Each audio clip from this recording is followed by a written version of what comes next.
Hey, good evening, everyone. Here you are, another day in paradise, tuning in to the Mulatto Vanguard. Today, I wanted to jump up here and share with you guys a story that I discovered a couple days ago. This article, this news segment was actually published a couple days ago. So, October 27, 2022. So, this is fresh news. Obviously, searching through social media, there's a lot of other topics everyone else is talking about. I kind of played a song so you can kind of get the hint of what that's all about. But yeah, I'm happy to share this story with you guys today. This is very relevant, very important.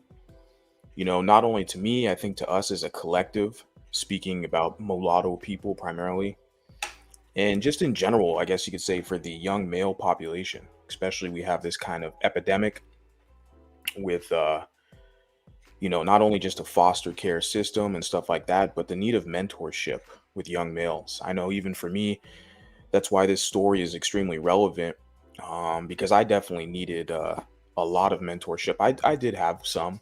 I did have. I think I've turned out pretty well, pretty good compared to others.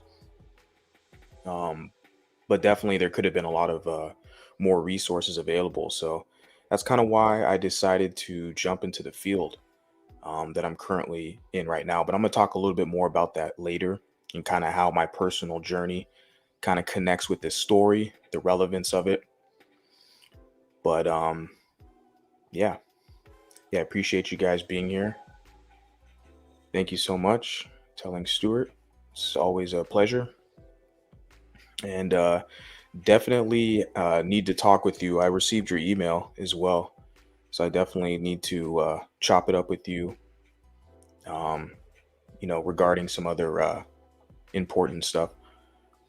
So I'm going to go into this article, then play the video for the news segment so we can get a kind of glimpse of what this whole situation's about. So, of course, the title of the video, this live stream, is The Importance of Youth Mentorship. Now, this particular story is about foster care. So, going into it, 1 year later, twin boys still hopeful they'll find a forever family. 14-year-old twins Trey and Tavares have a special bond that keeps them going. Here I have a little news segment clip I'm going to play. Just let me pause the audio for a second. Cool. On the Forever Family segment here at KView. It only makes sense that I was able to meet up with a spunky set of twins who I did my first story with. And 1 year later, they are still not giving up hope for a forever family.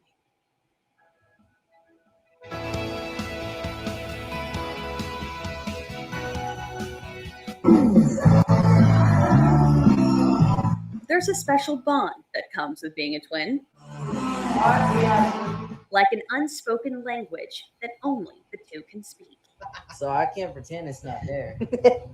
That's the same. Now, I mean, first thing noticing, obviously, when I came across this news story, even with the thumbnail, you see the picture, they clearly look like they are mixed, right? And as far as the, components, as far as the configuration, I couldn't honestly tell you, looking into the background, but they definitely look like mulatto presenting young males. That's my perception of it. I don't have all the full details of it, but we could go along with it as well, and look further into those details. But I think this is relevant. The same. Try to pretend it's not there if he has a Twinkie. Do these gentlemen, look like what would you call what's the term they have for it? Unambiguous individuals. I mean, yeah. Just continuing on. That's not true. You're gonna be And for Trey and Tavares, it's So this is a thumbnail that I have as well for this stream that kind of caught my attention. It was like, okay, yeah. But there's not a lot of details. Obviously, they're in foster care system, so the information on the parents is not, I couldn't really verify, but yeah. clear they wouldn't be able to get through life without each other. The two are now 14 and still in foster care, but not giving up hope to finding a forever family. So they're 14 years old, and they've been looking for a foster family, a family to belong to, but they are family. They're both brothers. That is their family. The interesting thing is they're 14 years old. Like, how long are they going to wait? It's only going to be a few more years until they're adults. Then they can either join the military, go to college, get a job. I mean, they're 14, so in 2 years they could get a job working. But they're not that far away from becoming adults and being in a position to essentially start their own family. But as we point out, even indicating, looking at this, photograph, I mean, this is symbolizing a strong bond. They're enjoying video games. They are the family that they're looking for. But going into it deeper, Over the years, have you had to move around a lot? Yeah. Let's see. You know, right? yeah, I mean, definitely, just the hopes and aspirations of finding a family. But it's like at some point, coming to a realization that it might not be possible, if it is. But yeah. One, no, one, two, yeah, 2, 3, 4, 6 or 7, and then what else? 5, 6. And when they respond, the first thing that kind of stood out to me was how his head is down, and this other gentleman's head was down at first, kind of unenthusiastically answering that question. It's that the high hopes of belonging. When you watch these movies growing up, for them growing up, even for me, you see the picture perfect family, even the animated series, Proud Family, but all the other sitcoms and everything, where you have the kind of the heteronormative family structure, where the man, the woman, the children. So that's something they've desired. I think most all of us, we desire that for sure. I can kind of see it in their eyes, but they're 14. So, how many years do they, until they become solidified adults, legal adults, right? 7. Why is it challenging, maybe having to live in so many different places? It's terrible because Because most of you the friends can't- you have, you lose. yes, that's what I was about to say, but you interrupted me. Say that again. Most of the friends you have, sometimes you mostly lose. Used. Why do you lose them? Because Because you have to leave. But I still have everyone's phone number on my computer. This time last year, I met up with them. Look at these young gentlemen. They definitely fit within the kind of, mulatto criteria. But then again, I don't know the specifics of the configuration. Looks like they're at a recreational center, like rock climbing in the background. But yeah, he spoke about, moving around to different families, different places, and then losing the friends you've already established. So it's having to kind of reestablish these connections and build bonds with people. This is not an easy task. This is something, obviously, you build connections and relationships throughout your life. I'm a young man, I'm early 30s, but I can definitely relate to these gentlemen in that regard, to, having to kind of resituate yourself into a different environment and build new friendships and stuff like that. After a while, it does get tiring. You want something that's more structured, that can kind of help you bond, so to speak, with people. In a family, typically, for a lot of people, that's the case. The family unit will definitely help you with that if they're a strong, solidified unit. But you'll find out a lot of us, that's not always the case as well. Because a lot of other kind of variables that are at play. Them to climb. This time, we met up at Cidercade on Riverside to play some games. Yeah, I do. Tavares feels best when shooting hoops and being outside. And Trey loves music. This is in the Texas area. So, I mean, it could be like Afro Latino, it could be half Mexican, half black. I'm not 100% entirely sure. But I definitely think it's relevant to some of the discussions we have concerning a advocacy. And football. The two were very excited during our filming because afterwards they had a visit planned with their biological sister. They would like to remain in contact with her going forward. Because I love my sister. I don't want anything bad to happen to her. Is she staying with a different family? No, she's adopted. These two would make an amazing addition to anyone's family, and I hope we can help them find that. In Austin, Hannah Rucker, KVU News. They're just so much fun, and they really do have So I'm guessing this is their biological sister. So I was correct. These would be Afro Latinos, or what you would say, what common kind of term people would say is a Blaxican, right? But they do definitely have a structure here, as far as they do have a relative in contact, biological sister. But of course, phenotypically presenting, there is a difference. There's a nuance there, right? So there could be some challenges with that, but they're young boys, but they might find out, um, you know, sometime down the line. a special bond, and this is their caseworker, Okay, caseworker. So yeah, Jennifer. I just love her. She's been a caseworker for 8. but I'm just looking at I'm just judging guys off just the presence, right? Phenotypically. So don't take my word for it or everything. Just my observations here. years. She's wonderful. And, she says she grew up in a healthy home environment with 2 parents, and she just wants these children to be able to, find a family and feel that love they so deserve. Her hope, of course, is to keep the boys together.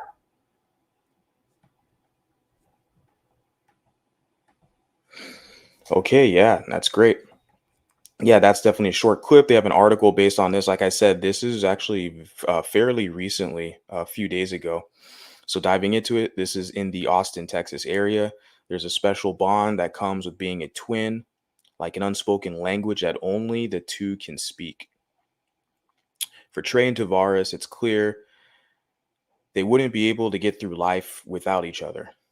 The two are now 14 and they're still in foster care, but they're not going to uh, give up for a forever family. So forever family is like the foster care association here. Or yeah. We've lived in 8 different places, Trey said. Most of the friends you have, you lose, Travaris said. This time last year, Hannah Rucker, who's the anchor contributor, met up with the brothers to go rock climbing. This time she met up with them at Cidercade on Riverside Drive to play some games. Related twin, okay.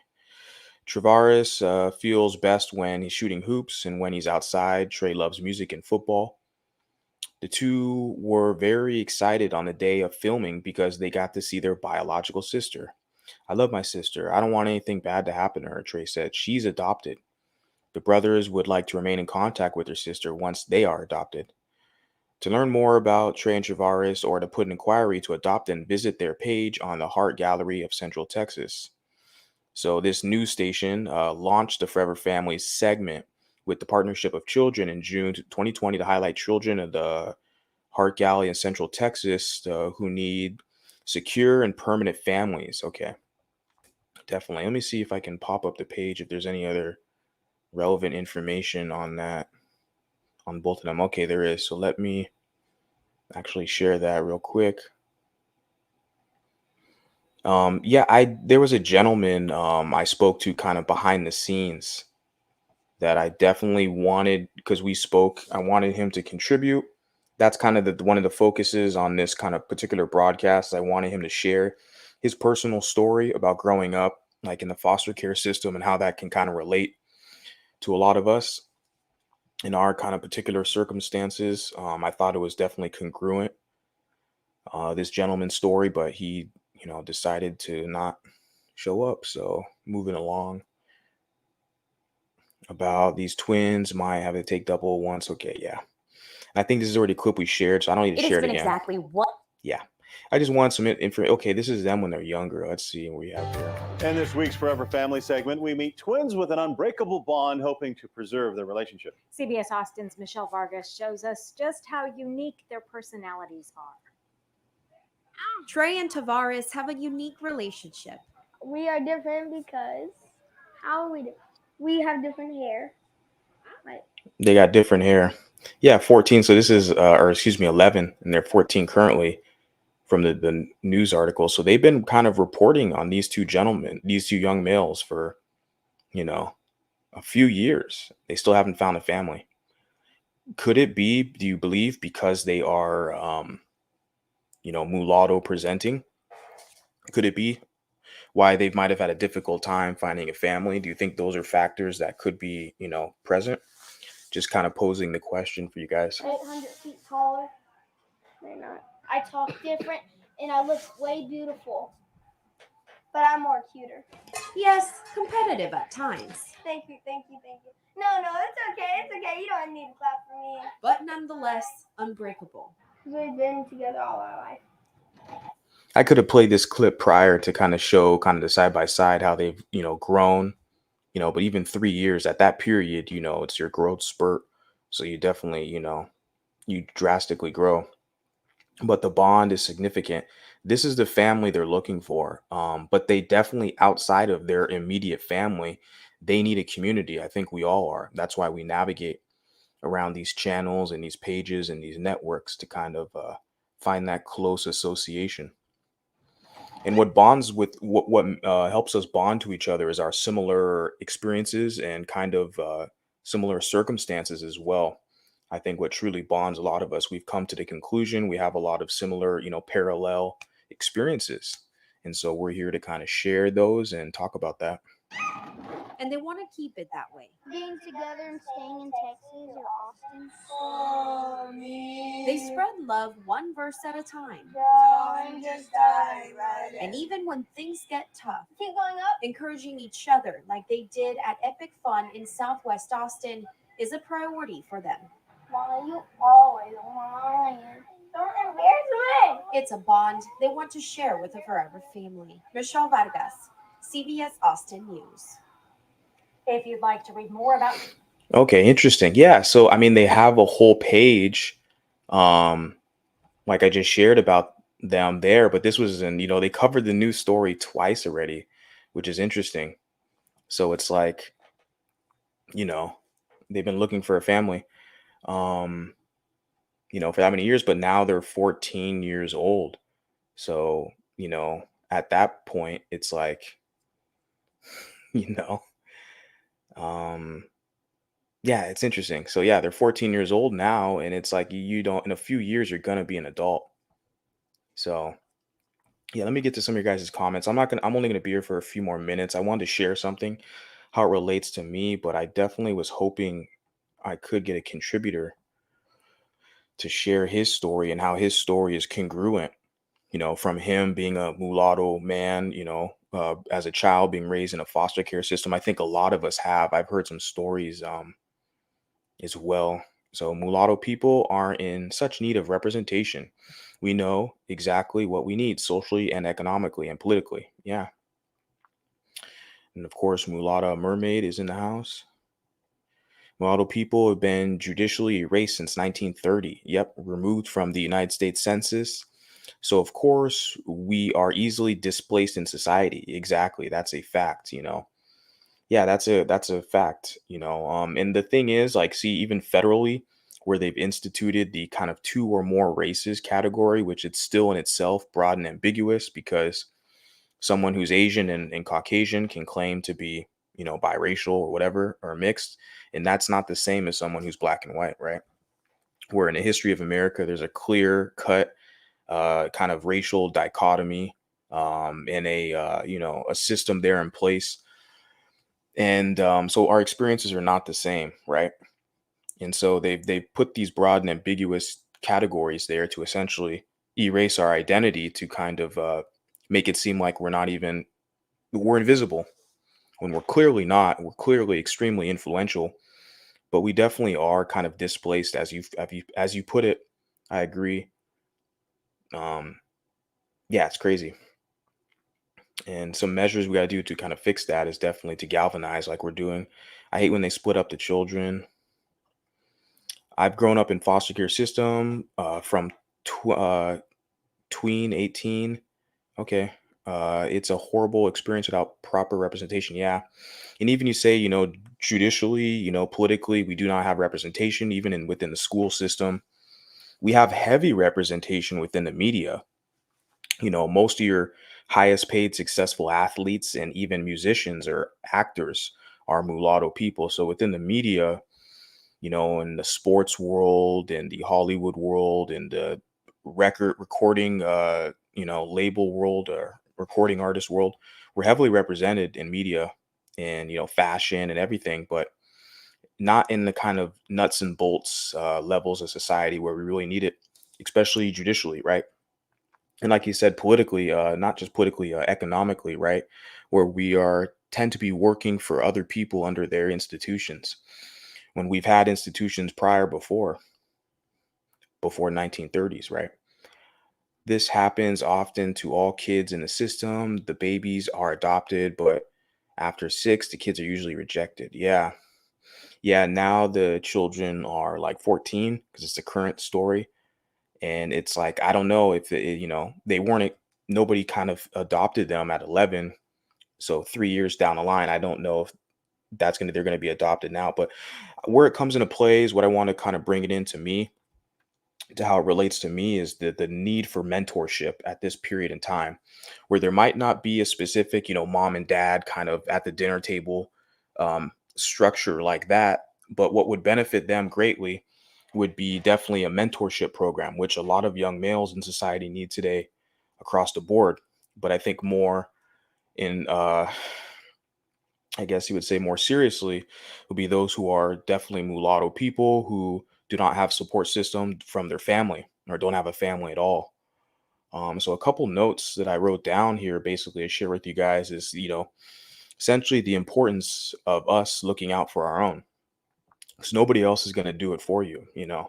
As even telling Stuart, Flowers in the chat, people definitely look at us as a utilitarian class of people. They want to use us, so they want to get something out of us. Once they realize they can't get something out of us, then that's where the disdain comes from. For a lot of us, we understand that, we feel that, we know that. So that's why, for me, what I definitely advocate, especially with the channel, doing these live streams and videos, is basically for us to have our own space. It is extremely important for us to guard this and to have this to be our space, you know. And I'm going to do everything in my power to protect these specific mulatto spaces, especially here within the channel that I have. I have a Instagram page or whatever, and of course in the future I'll branch out to other platforms and stuff like that.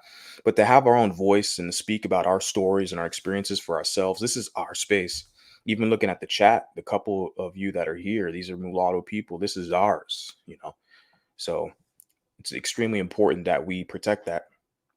And I mean, sure, there's many people who will like you, but the thing is that they will tolerate you if they can use you in a lot of regards. I mean, that's what it comes back to, that utilitarian class component, from what I find as well.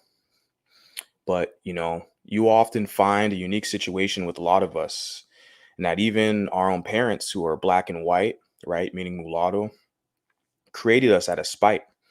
And a lot of times they're, it's either their white mother kind of created you at a spite for from her white family, right? Or just to get back at her community, right?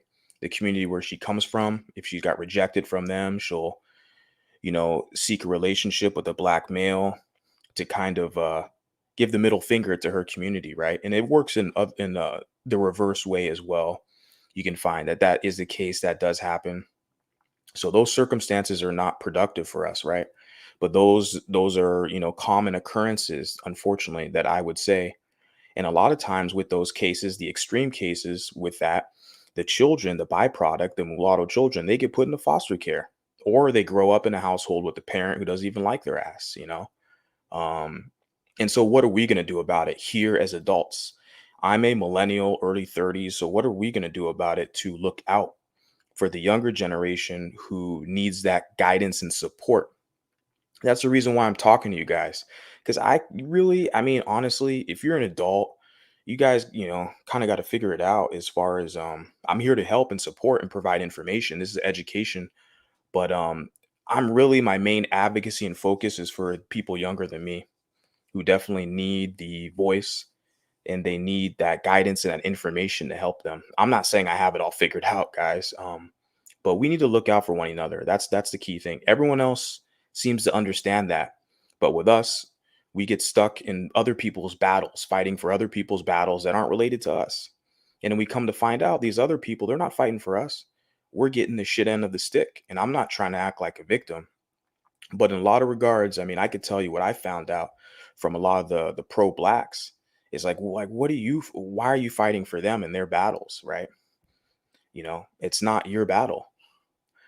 So, us being mulattoes, we definitely have a unique ability to relate to other mulattoes, right? Even especially younger ones, like even in a lot of cases more than even their own family, whether they're black or white. Because you guys saw that kind of viral TikTok video where it was a Caucasian woman who was pleading with the public, black women or black people, give me some advice on my, half white, half black child, how to raise him because he was having some struggles in school.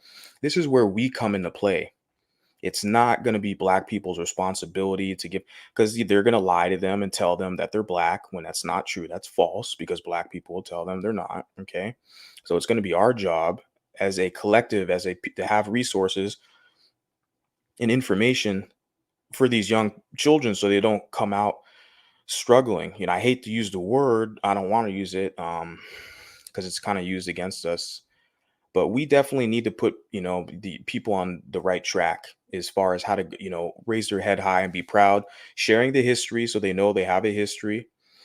And yeah, I mean, let me drop the link. Actually, I think it'd be better if someone else, there was a gentleman who I wanted to join, but I don't know what he's doing.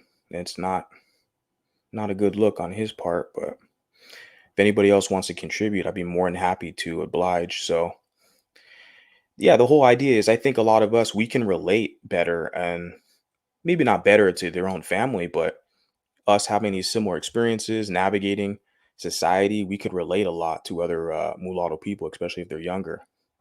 I know that worked for me.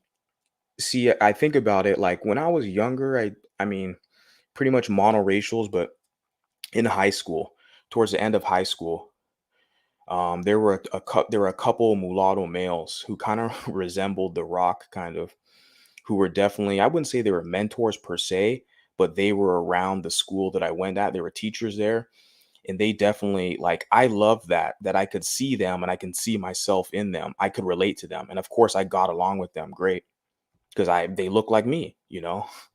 And and I just think a lot of us, we don't have that. We don't have the someone who phenotypically presents like us, who's an authority figure or in a teaching capacity, or authority capacity, to where we can look up to them and look for guidance and information. I did have that, but like I said, this was like later on in high school, like around junior, senior year. But if I definitely would have had that like earlier on, I mean, that would have been extremely beneficial. So that's extremely important for us. And the fact that they were males, me being a male, that's incredibly important. A lot of people don't take that into account. So yeah, it's essentially, for me, it's a purpose. Okay, like it's our duty to prepare them and provide them resources and strategies to help assist them and guide them in society. Right, a society that we find is becoming even more increasingly racially polarizing. Right, that's the key component. Well, there's definitely a split between the two. There's kind of demarcation lines being drawn. And a lot of us, for all intents and purposes, are kind of caught in the middle. We are trying to carve our way for ourselves, right? And that's what we're doing right now. And it's taking time, but I'm very confident that it's just inevitable because of the growth trajectory. The numbers warrant it. It's inevitable. And this is definitely a first step. This is like a weapon, you can say, a sword, this microphone, to where other people are going to hear me and they're going to take notice and they're going to contact me. They got my email on the screen. People already do. People send me messages on Instagram or whatever. So if there's any other topic or anything related, definitely like to speak to you guys. And this is the significance of this. So right. So there was a time, you have to understand, right? There was a time in this country where it was illegal to create us, right? With the miscegenation laws that existed, the stigmatization of our presence is extremely prevalent even today, because it's like a taboo, forbidden. Stick to your own kind. And so just the sight of us has definitely been very kind of it bothers a lot of people. And so that's why we need our own spaces to communicate with each other. This is incredibly important. So, and you can also see the remnants of that today in how we are often treated, not only by the white society, but also the black society as well. And including, other immigrant groups like Hispanics, like I might add, because we're in a highly competitive society. That's what race means, competition, and everyone's competing for their place in society. And our numbers are growing just like other demographics. And there's a lot of competition attached to that. So, hey, what's going on? Good to see you. Hi, how are you? Hey, I'm pretty good. Good. Okay, so we're talking about what? Yeah, basically the need for kind of self-advocacy. I initially had a guest plan to join me this evening, and I Okay. wanted him to share with me his experience growing up within the foster care system. But I'm so thankful that you joined me today because you publicly stated that you yourself grew up in a foster care system.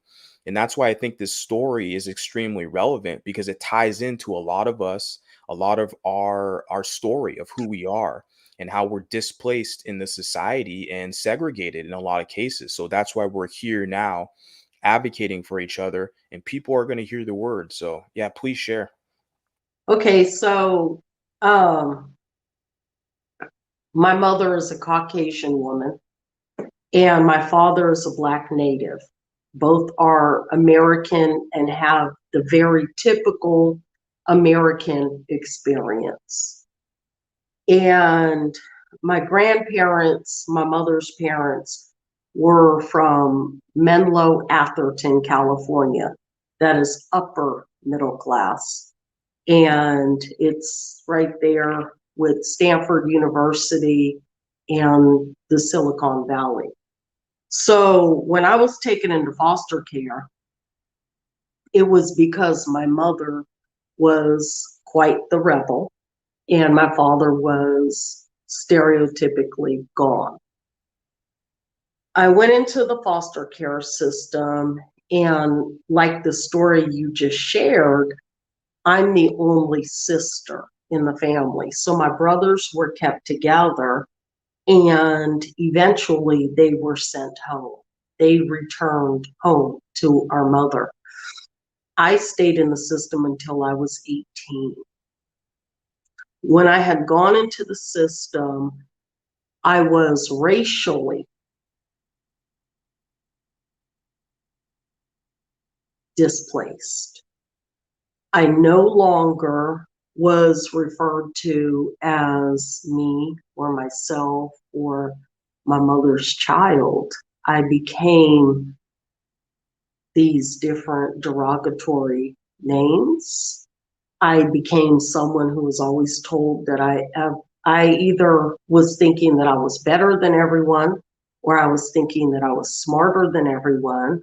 I was always told to shut up because I didn't know what I was talking about when I was talking to Black people or white people.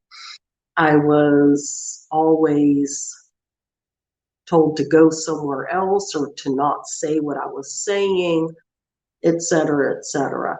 It kept me extremely displaced. I became a runaway when I was 13, and I resided in various places like Golden Gate Park.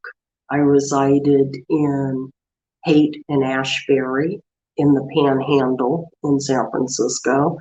I've resided in different places, and I would always try to get home. There were attempts that the system would place me at home again, and they continued to micromanage me.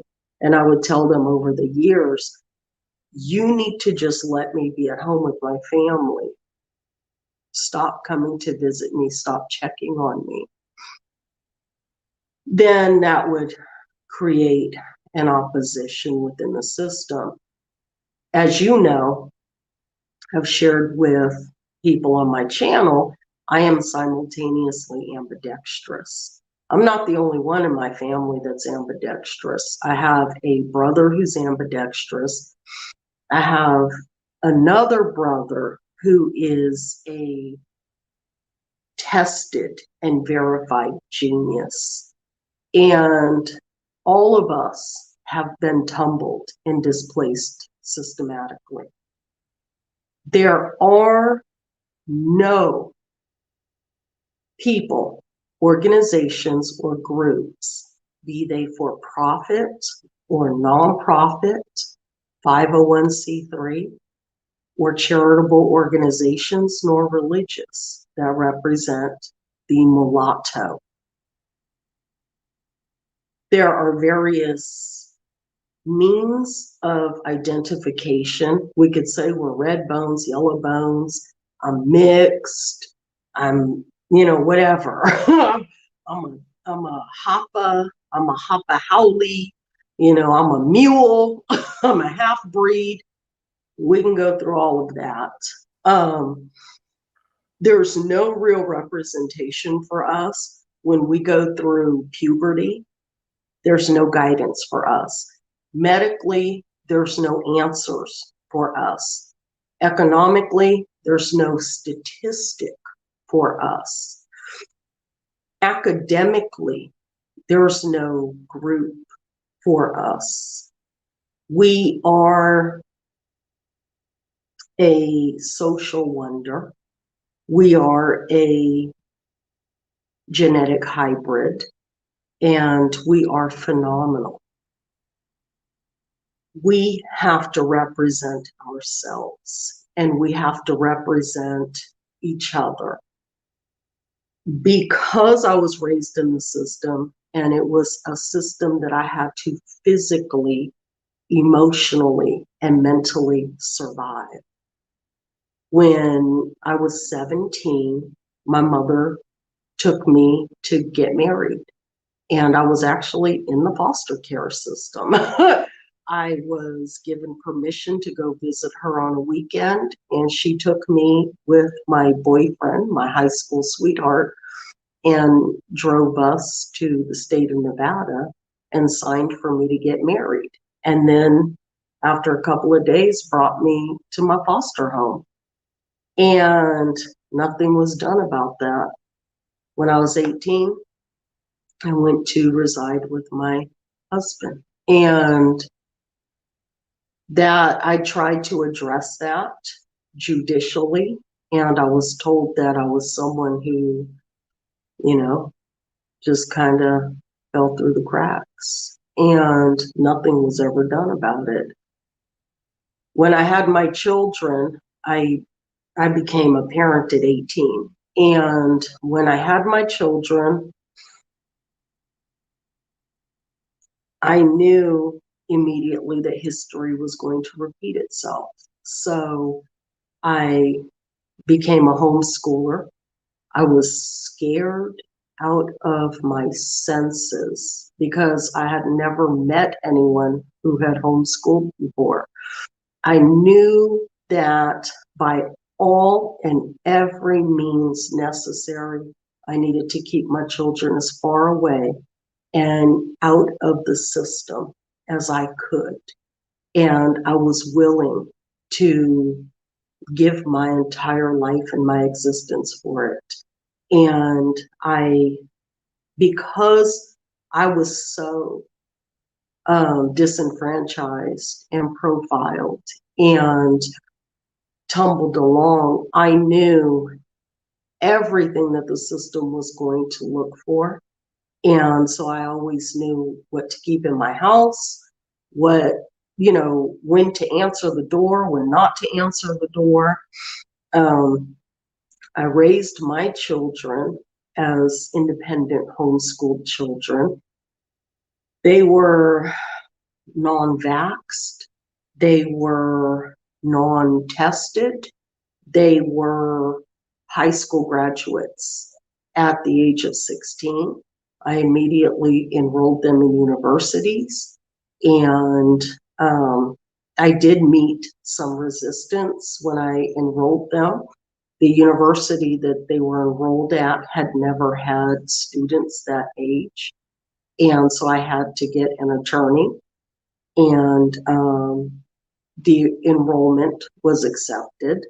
My children earned their associate degrees while they were teenagers, and they were married after that. And I said, no marriage until you have good credit and you have at least an associate degree. And so that kind of helped to motivate them to get their associate degrees and then go on to their bachelor and master. And so, yeah, now today I have, through the graciousness of Great Spirit, I have grandchildren, and they're ambidextrous, some of them, and things are balancing now.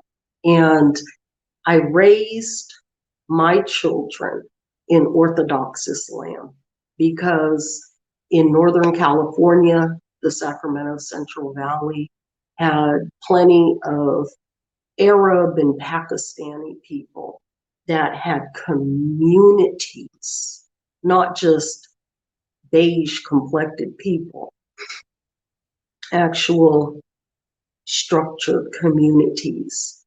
And so I raised my children somewhat displaced from American culture, not systematically displaced as I was, just culturally displaced.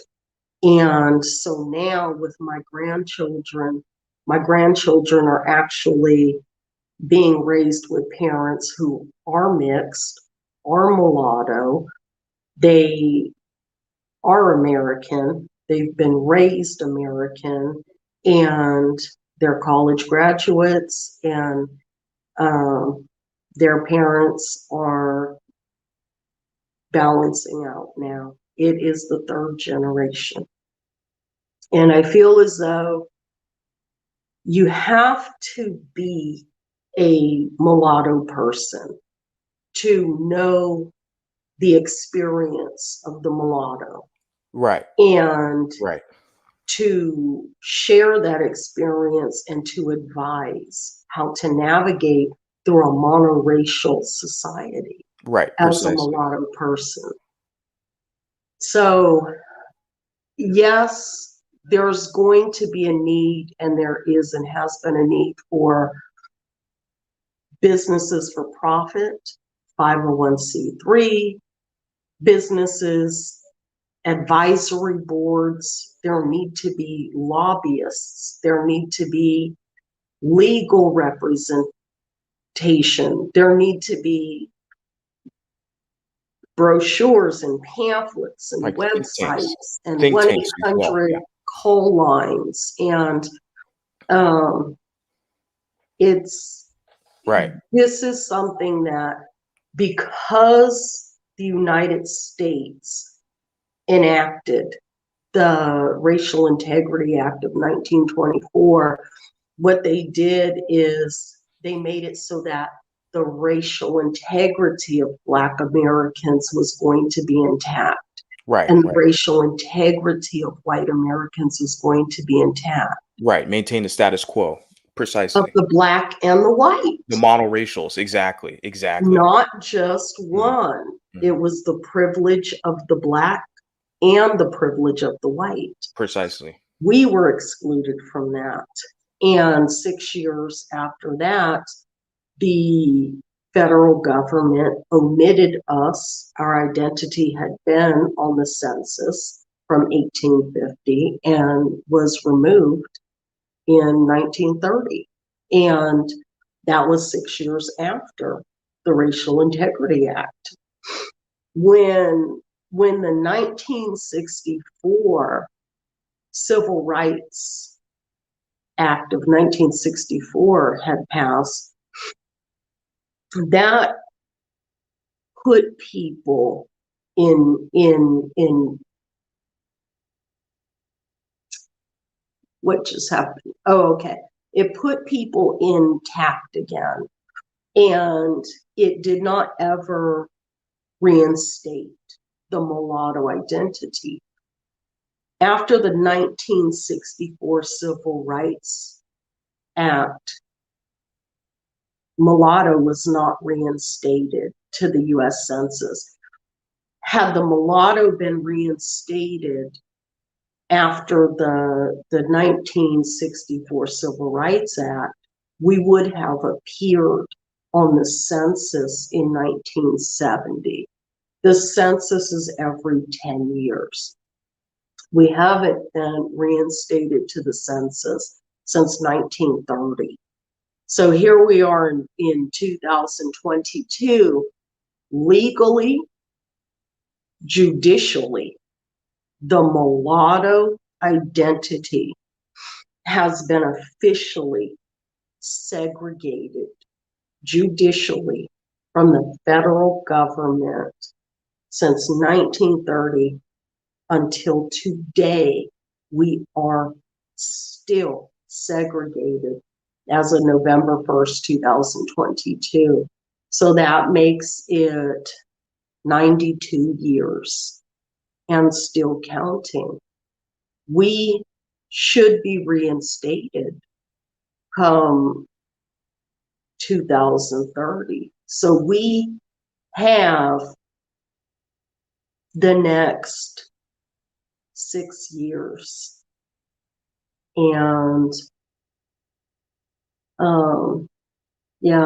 about 6 years for them to say, okay, we're going to reinstate mulatto, and then print up the paperwork to put us on there again so that we show up on the 2030 census. And we need to be very passionate about this. Passionate. I was literally just in bed right now listening to your broadcast, and I said, oh my God, I've got to get on there and I have to say this. And so I just jumped up and threw on some clothes, and here I am. We have to be passionate about this because mulatto people are in foster care. Mulatto people who are in foster care are going to be subjected to all of the heinous, horribly offensive legislation that this federal government is trying to enact right now. Our children in foster care, our men and women in the prison system are subjected to the federal mandates right now. Should there be any type of encounter with Russia or with China, and the United States federal government starts to draft American men, mulatto men are going to be drafted. The problem with this, and I'm very versed with respect to the statistics as they relate to the prison system, the prison industrial complex, and the foster care system.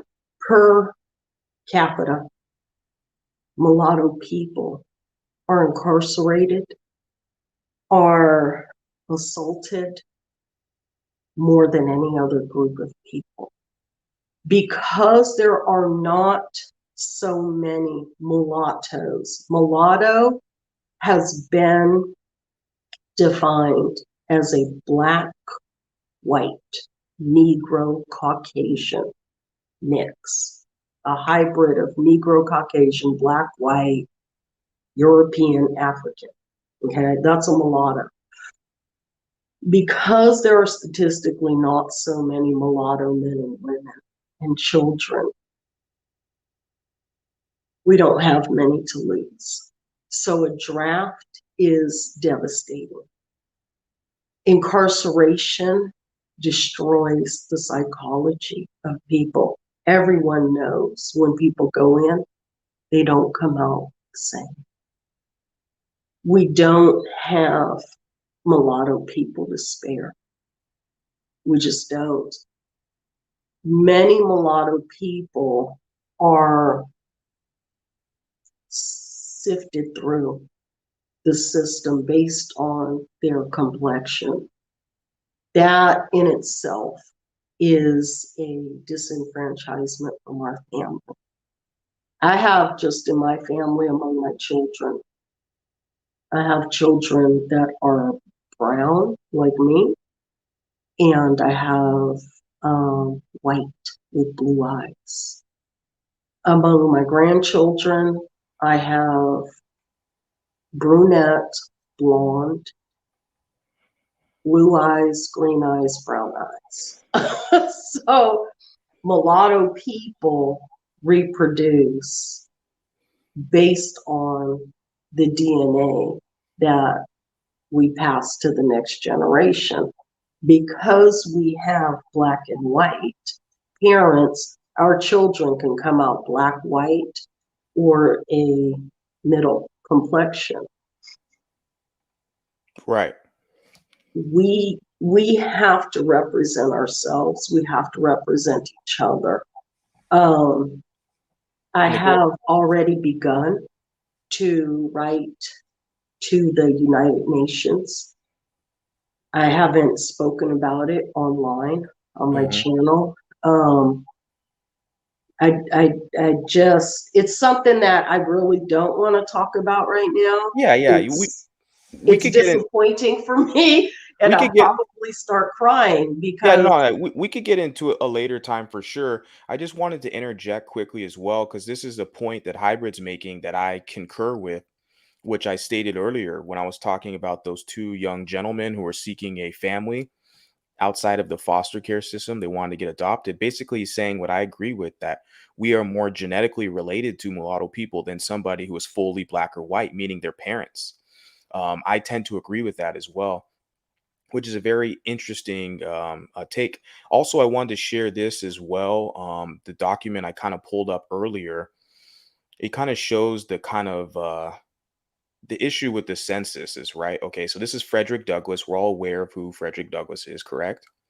Since the Communitaw wants to claim him as one of theirs, and as a victory and all that. This is 1850 census. So they had three categories at that time: white, black, or mulatto. So when you have these idiots and these knuckleheads who tell you that mulatto is, there's no history, there was no group, there was no classification. Yes, there was. Federally, there was a legal basis for a mulatto person in the history of this nation. So I'm telling that to the audience, to the people listening. Don't let these idiots and knuckleheads tell you otherwise. We're showing you proof here. You see here, white, black, or mulatto. This is 1850. This is the census. So everything was handwritten at this time. I'm going to pull up Frederick Douglass, and he has an M here. Okay, this is for mulatto. This is how he identified. This is in 1850. Okay, this is a man who identified himself as a mulatto, filling out the census. So just wanted to share that with you guys, some census records and proof, an analysis for the clowns and knuckleheads who want to kind of, subvert us. And, essentially that's what it is, right? They want to erase us. They want us to serve. And they see that, like you said, with the 1924 Racial Integrity Act, which essentially was almost 100 years ago. So we're coming up on the centennial of that landmark legislation. And yeah, it's almost like prophetic. that was 98 years ago, and omitting us from the census was 92 30. years ago. Right. It was 1920, right? No, 1930 was the census. 1930. So we cannot Yeah. let this get to the 100-year mark. Yeah. Period. And no one's going to do it for us, because the thing No. is, when I'm even navigating within the Instagram space and all these so-called mixed race spaces, they do not represent mulattoes, I might add, because they bring in the homosexual agenda. They confuse everything and make everything convoluted. And they We bring are in, not a preference. We're not a choice. We are a genetic, organic, biological, black-white hybrid. right. Period. Right. We've always existed. The U.S. became 13 states in 1776. The definition and the act declaring what person shall be deemed mulatto was introduced in 1779. That's 3 years after the 13 states became independent. We are as American as America itself. Right, right.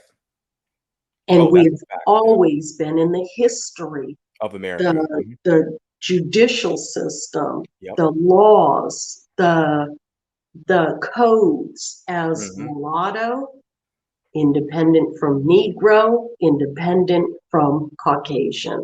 Facts. Yeah. Mulatto has been free mulattoes, slaved mulattoes,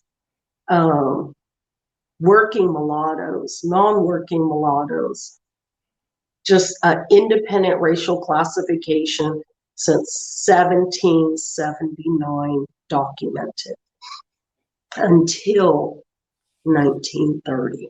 Right.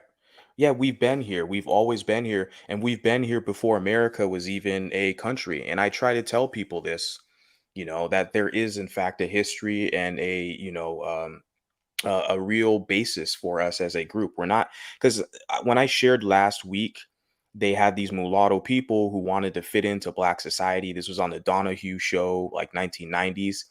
This lady was basically saying, well, we want to create a new group of people. It's like, well, we're not new people. We've always been here. And the thing is, with the internet, it's fast. Now we can access this information faster and more, quickly. We have these references, like I just showed you guys, basically Right. actual document from 1850 with mulatto, as Frederick Douglass identified himself as a mulatto. So, we have access to this information faster now. And so my job is to share it with you guys, right? That's Yeah. right. I mean, we absolutely have work to do, and I've just kind of taken it upon myself. I'm sure that there have to be other people who have taken it upon themselves, and we have to just do what we can do. We know that we're not a celebrity group of people. We know that we are as American as America itself. Mhm. And as I said, I've been constantly sending letters to the White House, different offices. Now I'm just at the point where I'm just emailing any office, every office. I've gotten replies from some, like the Department of Justice, that says, what do we do with this? I said, you just have to know it because you can't unknow it now. I submit the same information to police departments. I've had police chiefs ask me, what is this for? Is this a complaint? I said, no, I just want you to be aware that people need to stop racially profiling mulattoes. And I'm having to introduce people in society in positions of authority to the fact that I'm here, I know what I am, and I want you to know what I am. And I am letting you know that I know that now you know. And you can't unknow it at this point. And, like I say, we just have to,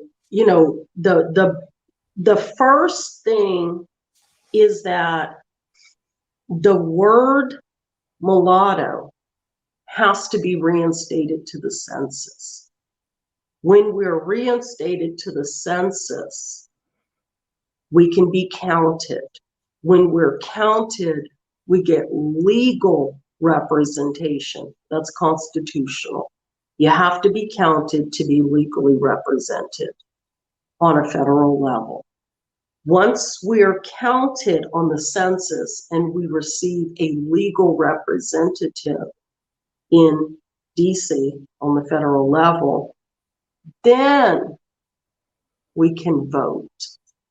Would we like to modify our name to Afro-Caucasian or Euro-African, or however anyone chooses that they want to rename the identity?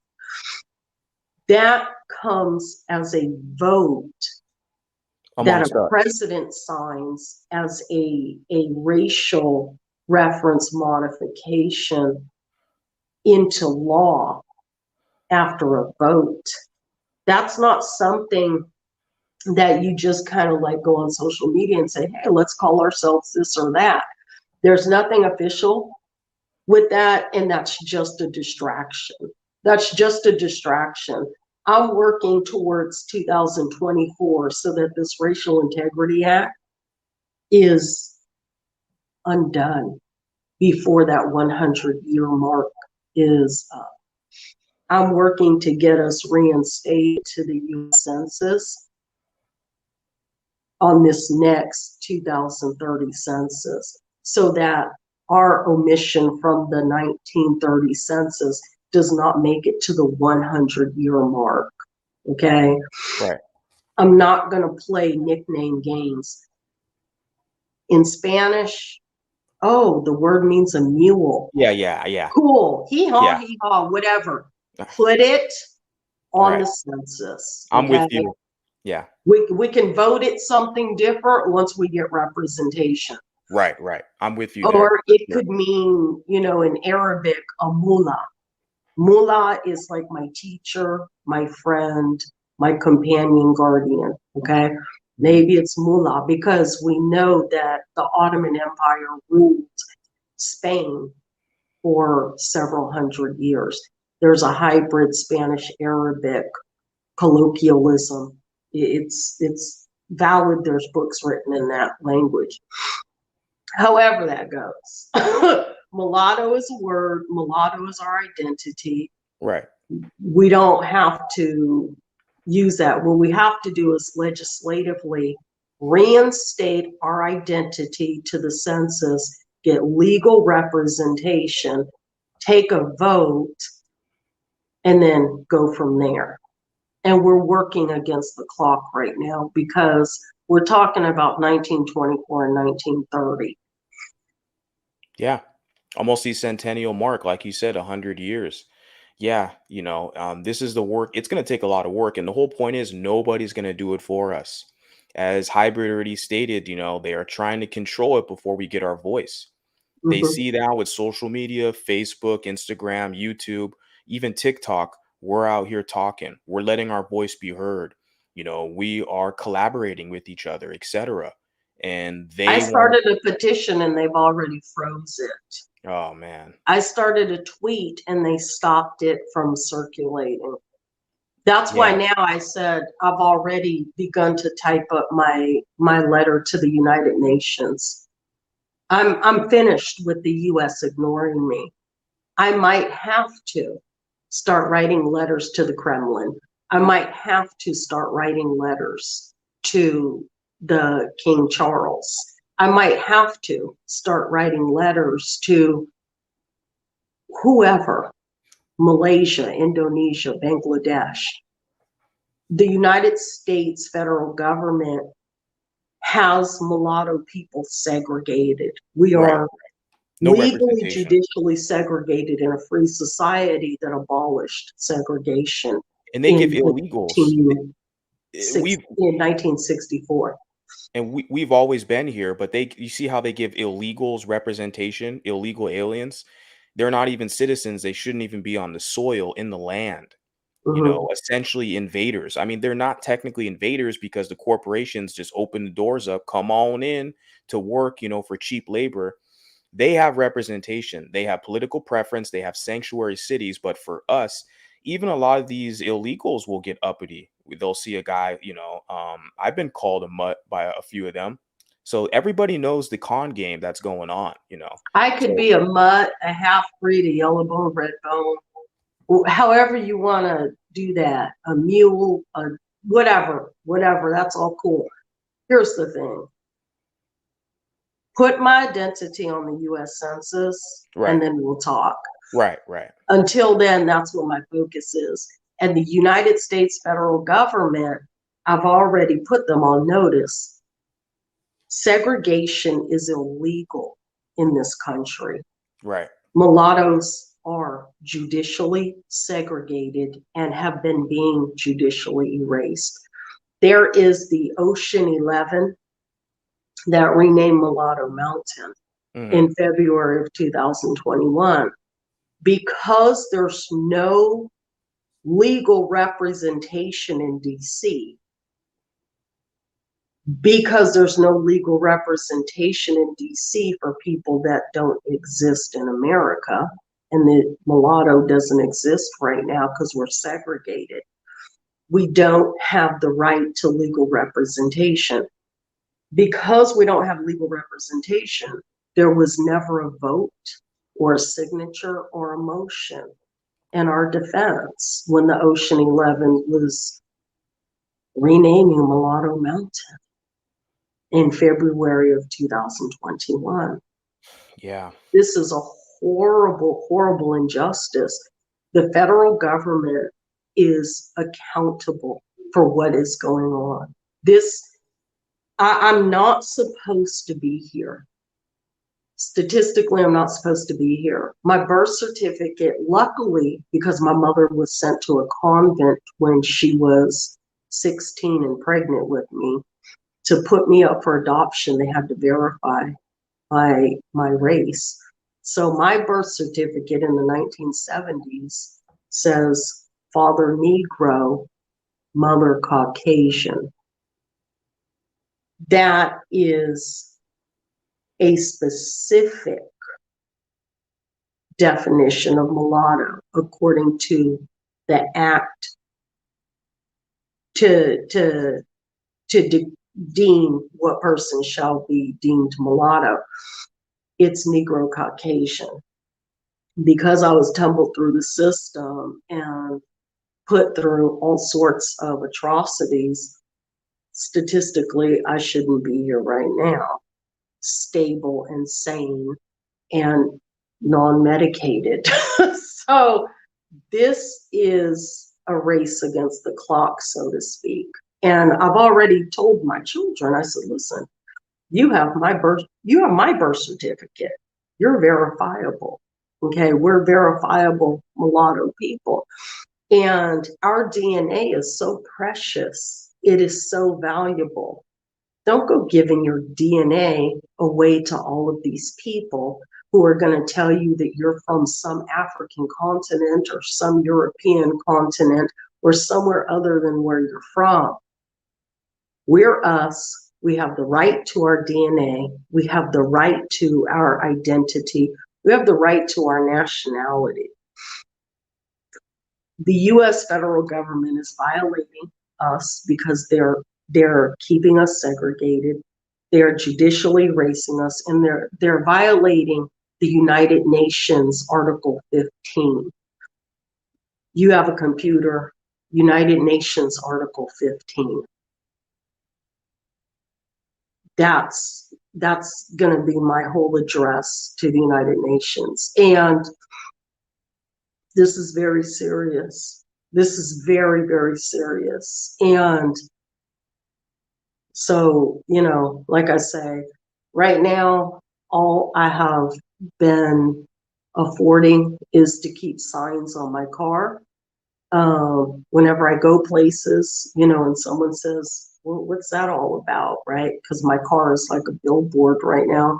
And then I just kind of talk story with people. I talk story with people who are just regular random people inquiring about the signs on my car. I've spoken with people, white people, who say, my grandchild is mixed. I've spoken with Black men that have said, hey, my ex-wife is mixed. She never told me about this. I've talked with other mixed people. One mixed person came up to me at a gas station and said, what's this about? And I told him, and he said, I'm mixed. I was like, really? What are you mixed with? And he said, I'm Black and white. And he was like, thank you. Can I take a picture? So he was taking pictures of my car. It's getting out there. It's getting out there. And I get more views and I get more conversation just driving my car to the grocery store than I ever could on social media, because social media keeps trying to throttle my channel and not get my message out there. So I've tried to start other channels with the focus of, being mulatto. I've had people say, "Oh, you can't say that." Yeah. Firstly, I can say that, oh, it's not racist, because it is a nationality, an ethnicity, it's a race. It is an American mulatto is just that. And to deny me of that is violating the Article 15 in the United Nations. And it's a violation of my right, because I'm not supposed to be segregated. The Racial Integrity Act of 1924 was apologized for in 2001. The state of Virginia apologized. The state of Virginia issued a formal apology for their participation in the Racial Integrity Act in 2001. And in the Civil Rights Act of 1964, things were supposed to be reinstated, and they haven't been. So we could go on, we could ponder the different reasons. All that's doing is justifying and making up excuses. The United States federal government is made up of some of the most brilliant minds on planet Earth. They know what they're doing. They know Yeah, what they're they're doing. they're purposely segregating us so we cannot collectivize as a group, so that we are just lumped in the blackness and be absorbed, because they look at us as a competitive class, a competitive group in America. This is a race-based society, so they want to Mhm. neutralize competition, so to speak. They don't want us to collectivize with each other and grow as a group. And so, yeah, definitely. I really appreciate you sharing everything with me today. Definitely would like to kind of collaborate with you again. Obviously, behind the scenes, we collaborate and we Mhm. contact each other. So thank you for everything you share. But yeah, definitely, this has been a pleasure. I appreciate you sharing your story. Mhm. Initially, I had another gentleman I planned on hopping on, because he, just like you, he kind of grew up within the foster care system. But I mean, I'm really even more happy that you decided to jump on, because you Mhm. obviously had a similar circumstance. And thank you for sharing that, because a lot of It's us, like, painful for people. It's not going to be easy. And I think for me, I'm probably jaded. And then outside of me being jaded, like I say, my oldest children have children now. And there's so much that they're doing as toddlers. And I'm just going, oh my goodness, that's what I was doing when I was young. I have a grandchild who is verified to be ambidextrous. And, just these types of oddities, that I know the society is going to start rejecting them right off. And, already my daughter has told the teacher, this is something that I'm encouraging. So please don't encourage, my child to only use the right or the left hand. We actually encourage this. And my daughter's already talked to the teachers and whatnot about this. This is something that is passionate for me now. And, I'm not really interested in people who have a parent from another country, because as an American, I'm aware of how our nation hosts people from other countries, first generation mhm. Americans. Oh I yeah, get it. They're they roll out the accommodated. red carpet. They roll out the Yeah, red carpet. Yeah. they're accommodated. I Oh yeah. have a black native father whose parents were on the Trail of Tears. So, yeah, we don't have the same, no, my people did not get to come here and get amnesty. Yeah, They didn't get scholarship. any tax breaks or Yeah, discounts. right. So this is Oh, an I know. American issue. The 1924 Racial Integrity Act is a American issue, and the 1964 Civil Rights Act is an American issue. And being an American mulatto is a very American experience, and being segregated from the U.S. federal government is an American government. I'm not I'm not interested in what someone else has to tell me about, everything being, good for them. That's Right. cool. There's people like the children that you were just referencing. Yeah, we need to look out for them. Yeah. Mm-hmm. Yeah, they need us to take this seriously. Right, right, right. And that's my purpose, and I'm going to talk a little bit about this before I close out, just about youth mentorship and how it relates to me, what I'm currently doing as well, and how I need to take it a step further, but kind of my call to action for all of us here. Obviously, you being an elder woman, I definitely support you and what you're doing, and I really am grateful of everything you have to share. You definitely lead by example for a lot of us, so thank you so much. But this is definitely, nobody's going to do it for us, and that's kind of the point I'm trying to get across to people, is don't wait around for these other groups or other people to advocate for yourself. You got to do the work. It's our time now, and it's coming up on 100 years. We need to start thinking fast before we get erased and wiped out, I mean, in society, because they're working on it. They want to throw us in the box with all these other groups so we don't have an identity and erase us. um but yeah, thank you so much for joining the show. I'm going to kind of close out pretty soon, but I Okay. wanted to finish off with a few words. But definitely, I'll email you tomorrow, and then Okay. we'll be in contact, and we'll talk again pretty soon. So All yeah, right. So I'm going to go crawl in bed again. cool. Yeah, thank I'm you going for to peel everything off and go crawl in the covers. So thank you, Mulatto Vanguard. Thank yeah, you. appreciate it. Thank you so much, and have a good one. You too. Cool. That was very lovely. I'm so thankful she decided to hop up on the stream, because she is definitely can relate to this subject. Her personal experience, obviously being in the foster care system, which a lot of us are, just like the article and the videos I shared with you guys earlier on the stream. A lot of us are caught in that. But even outside of the kind of foster care system, a lot of us grow in households that are not as loving, and there's not a lot of support, not only within the household, but within the kind of broader society and community, especially us being in a monoracial society. We oftentimes more than not are stigmatized.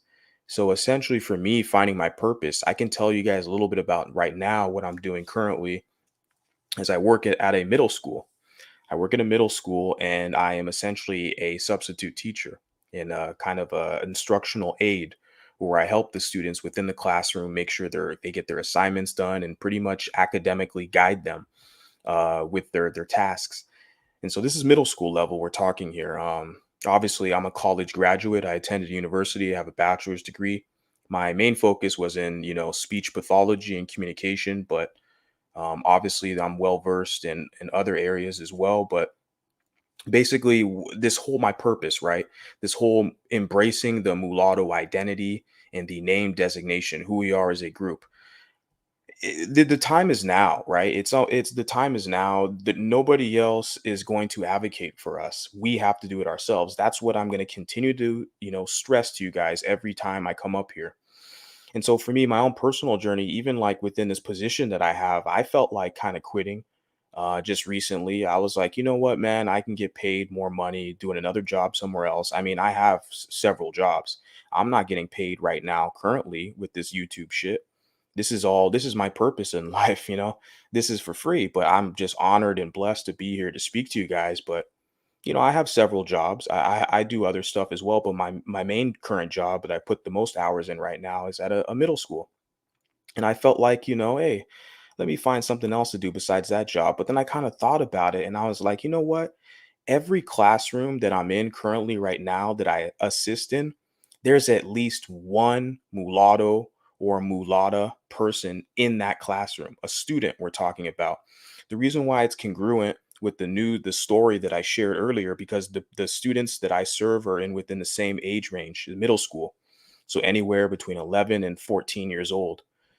And and so it's like that's the whole thing. Like every day when I show up to work, or at least Monday through Friday, I have an opportunity to serve and to assist and guide a younger mulatto person. And I have that opportunity right in front of me, and I'm definitely going to seize that opportunity. And so, and the thing is, when I look in a classroom, just the whole demographics, they're seriously outnumbered, not only on the campus as I am. I'm like the one mulatto, I think adult employee on the whole fucking campus, right? But when I look around the student population, there's actually several beautiful mulatto people, right? Students there. And so there's more of them as far as the student population, obviously, than the kind of administration or staff. But even then, they're outnumbered. When I look in a classroom full of 20 students, you got one mulatto or mulatta student. And so even me being in there, right? Not only are they outnumbered on campus, but in the society, we're typically outnumbered, right?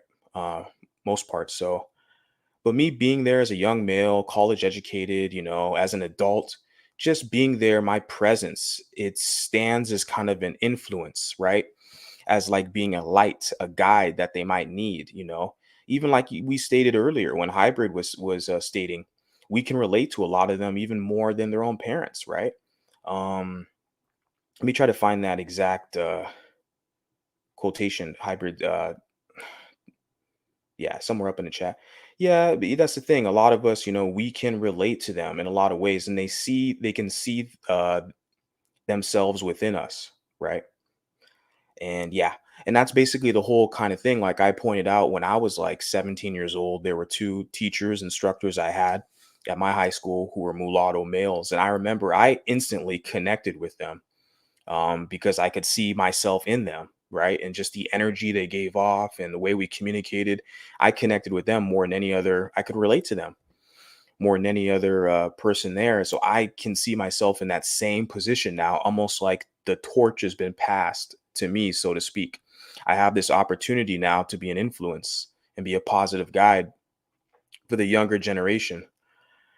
So, and that's how I look at it within this position. That's what gives me confidence, kind of gives me that sense of purpose to, what, even though the job, I could be making more money for sure down the line. I have investments and other stuff going on. But I feel like there's a greater purpose here to serve, that the students, they kind of need me, in the society. Like we definitely need each other in any capacity that we can serve, even getting up here, sharing videos, sharing information. But in the school system with the younger people, or even if you can adopt, uh, you know, developing kind of a foster or a home, an orphanage for these young children. We need to set up mentorships. We need to set up counseling services. We need to advocate for ourselves. There's a whole other, agenda essentially that we can have for ourselves as far as the medical research and other avenues. Legislatively, obviously, Flowers just shared all of her excellent points with that. We all need to find our lane, stick to it, and advocate for ourselves as a collective. And so the thing is, yeah, we can relate to them more so than a lot of times their parents can, right? Because like you had that TikTok video with that Caucasian woman pleading with the public on TikTok, I need somebody to help me mentor my children. Well, a lot of those people, especially if they're monoracial, they're not going to know what to do. But us being unique, being mulatto people, I feel like it's in our avenue. We're better fit to serve in that area as well. And definitely that's something we need to take seriously. So that's my purpose, right? That's what I've come to kind of realize, speaking to you guys. That's essentially what I feel like is my purpose, to advocate for. And so for some people, it might take them a lifetime to find their purpose. But, I believe this is mine. I'm in my early 30s. So hopefully I have a lot more time to go. Definitely a pleasure. So, we need to look out for one another, especially the young, because they can be put in these vulnerable situations, and especially if they're under the guidance of other, forces, so to speak, like the foster care system. Like Flower shared her story. And when you're put in those situations, it can be extremely tricky. So we are the fastest growing demographic in America, right? And they need to know that, the talking about they, meaning the younger mulatto population, needs to know that there's others like us who are older, who came before them, and we did something about it to benefit them. Because a lot of us, our parents, especially if we come from a monoracial background, monoracial black, monoracial white parents, they failed us, a lot of us. That's why we're in the situation. We're trying to find answers. They failed us, you know. And so it's up to us to develop these kind of strategies and systems and networks to pass it down to the younger generation, so they have a blueprint, they have an agenda, they have resources that can help better guide them through society with these challenges. And we have to stop the segregation of mulatto people. The avenue, I feel like, with the social media, these platforms, this is really helpful for us, right? With Facebook and Instagram, etc., YouTube, get our voice out there. It's small now. The numbers will grow. The growth trajectory, the numbers will grow. It's only a matter of time. We need to get this stuff out there, this information out there, and we definitely need to focus on collectivizing more. And as Hybrid stated earlier, I was trying to find his comment, but basically we got to do it before they do it, because they're going to try to drown us out, like right here. They're trying to control it before we get our voice. Yeah. Yeah.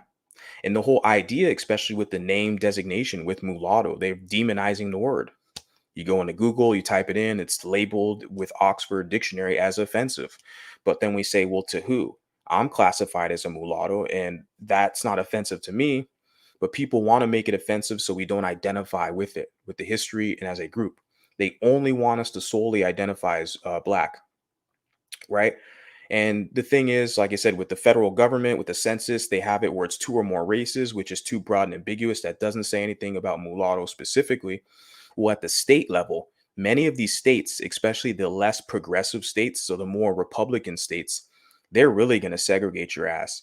I mean, they have it to where there's only 3 racial categories that you can pick when you apply for a government license. There's several states I've witnessed this at. These are the more the more conservative red states I'm talking about. Because in California, things are more progressive. It's more liberal. So they definitely have, I've seen on many applications where you can check 2 or more races or multiracial. And so, yeah, definitely the more conservative states in America, they have it to where you can only check white, only check Black, and like Asian, like literally 3 fucking groups, when you have all these other ethnic groups in America, but they only want to identify with like one monoracial category. It's very backwards. So that's the state level I'm talking about with these conservative states. But I just wanted to share that with you guys. Go into a couple of this. So is it the one with the woman saying that her son wanted to be white? Yeah, the TikTok video, right? Because he had brown skin and all his friends were white and he wanted to kind of fit in more with them. So that's the video, yeah, I referenced, where it's like, well, instead of that woman talking to the Black community to, give her some advice for her son, she needs to address us as we don't have the high visibility we do in the media. Mulatto people in American media are all over the damn place. Um, but a lot of them identify solely as being Black. A lot of them are not really embracing their kind of biraciality, so to speak. So that's the thing is with that as well. But as a group, as a collective, as a think tank, as what we're doing now, we're congregating and sharing notes. I think a lot of us here would be more fit for counsel for some of the younger folks who need some guidance. So they want us to uplift Black people out of fear that we will compete for ourselves. Yeah. Yeah, guys, that's it. That's it. Beautiful people. I want to get up here and share with you guys. And I'm definitely honored to do that. It's a privilege to be here with you guys. So thank you guys for joining me. And love you guys. And I'll talk to you guys next time. All right. So peace.